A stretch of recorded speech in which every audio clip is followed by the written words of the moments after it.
Ma olen Siiri Toomik ja kõnele teile tast naisterahvast, kes mu sälätakan sais. Tegu on Katariina Tõsõga, kelle kuju sai siia Võrro üles 2014. aastal ja kujuris on Soans.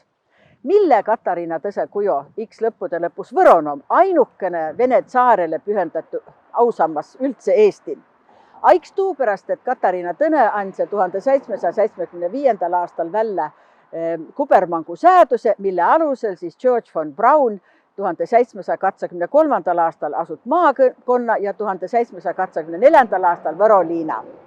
A Katariina Tõne esi sündü 1721. aastal luterlikku perekonda Saksamaal ja tema nime oli Sophie Friederike Auguste. Katariina nime sai ta siis, kui ta võtse vasta õigeusu ja õigeusu võtse ta vasta tuupärast, et ta tuudi Venemaale Peeter III abikaasas.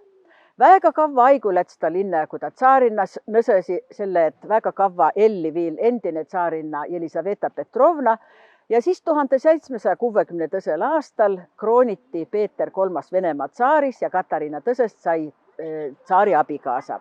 A tuu teda muidukis rahuldas, ta on noide pikki aastite joosul Venemaal valmistanud hinnast ette üks tõsisembas ülesandes ja ta oli ka väga vääriline tolle ülesande täütmise jaos. Haritu, valgustatu, tark naine.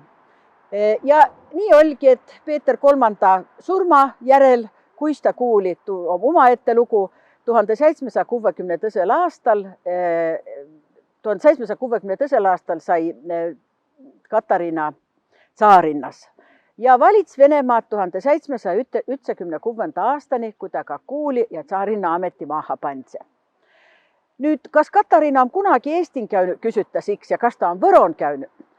Ta tull Venemaale 1744. aastal Tallinna kaudu. Nii et siis ta pandse jala võib-olla ka Tallinnan maaha ja on tennu ka 1764. aastal üte reisi Narva, Tallinna ja Paldiskihe, aga Võron Katariina Tõne küll kunagi käynyt ei ole. Mõttegi kirjoita oma käega alla Võro liina asutamise dokumendi ja kinnit vapi, jagasi George von Braunile korraldusi, kuis mõtsa rahvale anda ja kuis liina asutada, nii et ta tiidse oma suure riigiga kõige viimatse väiku liinakese, nagu ta Võru all tegemistest, elost ja olemisest.